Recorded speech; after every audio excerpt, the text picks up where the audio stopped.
Hi, welcome back to Live Deep, where we learn how to make it. What? Hey, gummit, this is just out of my head today. Hi, welcome back to Live Deep, where we learn how to use it up, wear it out, make it do, or do without. And today's special is Making It Do, the Nurses Edition. We are learning to sew our own mask, and the step now is sewing. So if you're learning how to sew your own mask and you don't have, or mask covers, really, they're not meant for there to be a mask themselves. They're only meant to cover your N95 masks to help prolong the life of those. So if you don't have a sewing machine, we're going to work on some hand sewing techniques to get you a nice strong stitch. The mask that we're going to sew right now is the Phoebe Putney mask, and I'm going to show you how that's going to work. Here we go. Let's point down and have a look. All right. So what we're going to do, we use the binder clips to help hold this in place while we were cutting it, but then we're going to separate it now. And remember, we marked these two spots where the ties go with some chalk. And I'm going to mark the other ones too while I'm taking them apart. So I'm just going to pull this apart and I'm going to go mark, and those should line up.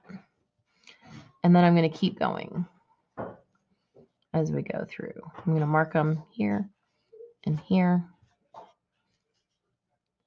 and then here and here. Now we're going to take the right side. We're going to separate this into two sets of two. And we're going to face the right sides together and have the wrong sides out.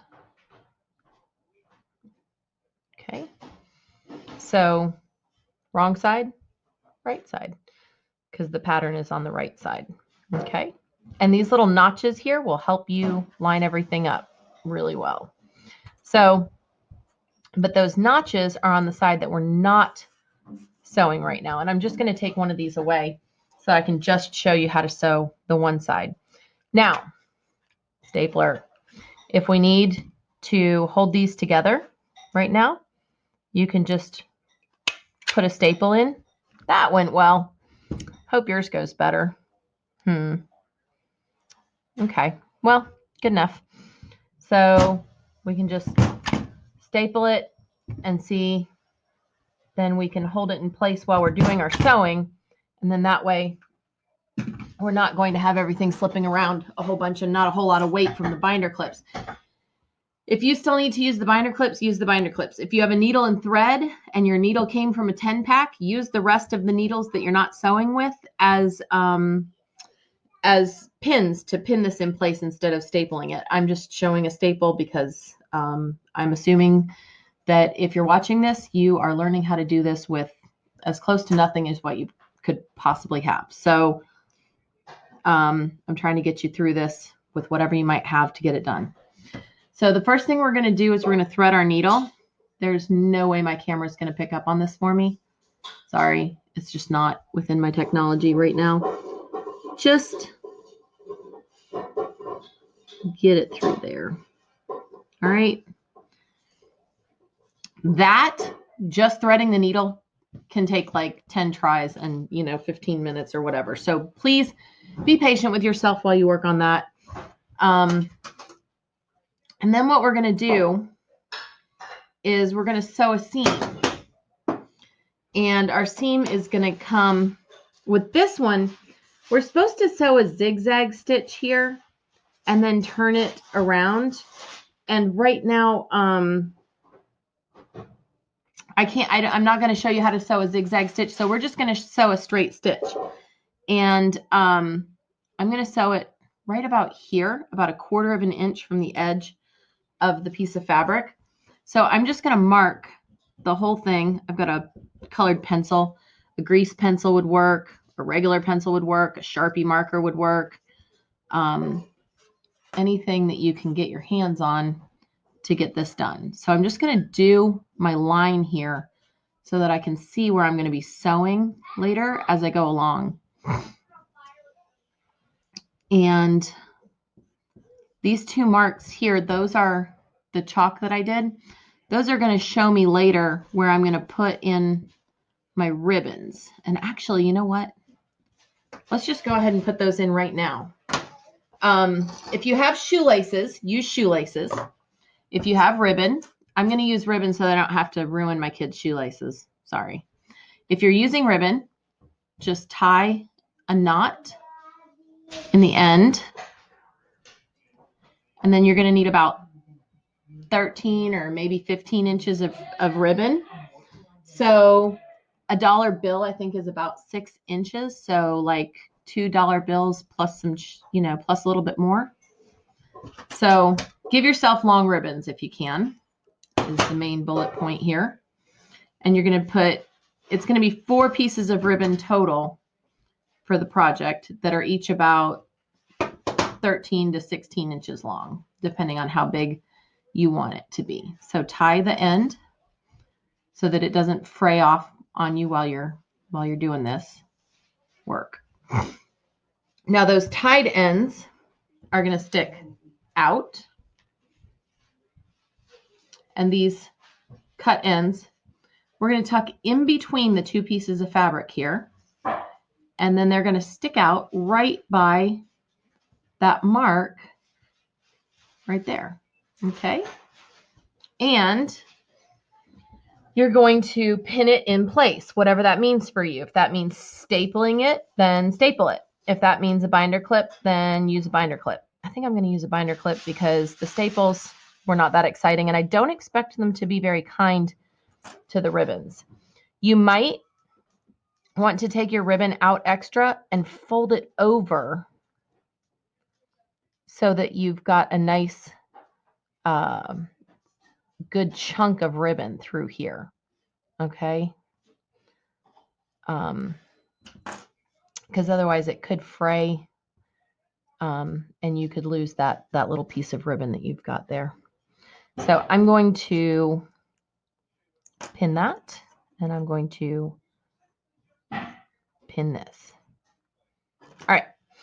Now you're going to do a technique called backstitching. This is the type of stitching that we did, that people hand did on garments before sewing machines became available. So what you're going to do is you're going to start by doing a couple of different back stitches, a couple of extra back stitches to start your seam, and then you'll go on. So we're going to go in through the back. We're going to come out. We're going to take little bitty stitches. Okay. And you can just take this piece here and just sort of hold it. This little piece that's sticking out. Now, normally you would just continue on, right? You would just go forward with your stitching. But back stitching means that we're going to see where we came out. We're going to go in back behind that again. So where you came out, you're going to go back in behind it. All right. And then you're going to come out just a little bit. Right now, we're just going to do a stationary one, which means that we're going to do a couple of times through right about the same hole. And we're not going to move our stitching forward. We're going to just, oops, I went around it. You shouldn't go around it. Don't do that. Instead, you should go, no, I didn't go around it. Just kidding. I lied. So you're going to go back in behind again, and then come back out here at the front again. And you're going to make a tack is what this is called. And it's going to be a nice, strong start to your seam. And you can even go through that tack sideways a little bit, just to sort of like make a knot as you're going along.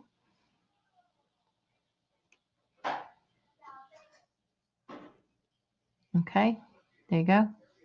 Now, let's move this seam forward. We're going to come forward a stitch. Okay. And then we're going to come back some,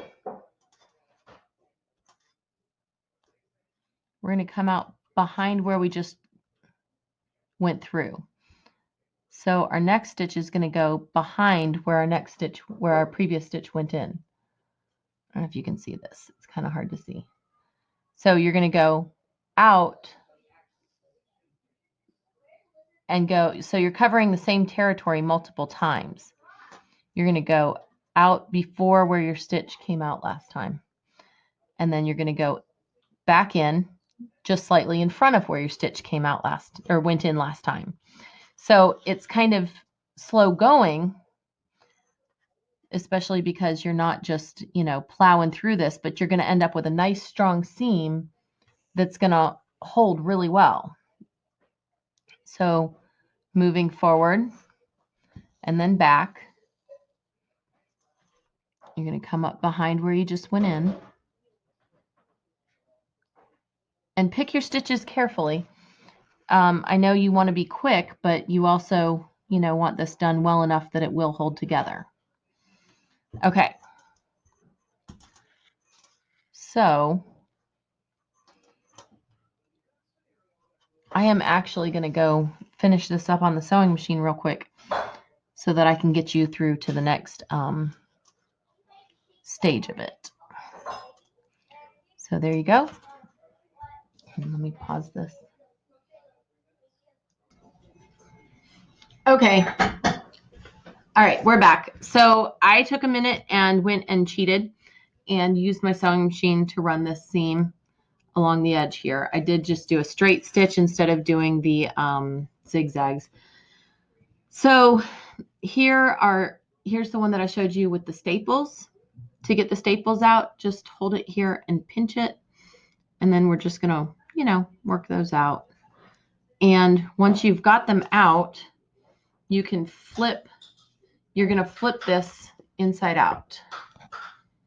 And so what you're going to do is you're going to open it up. Now your ribbon should be caught up in your seam. You're going to open it up.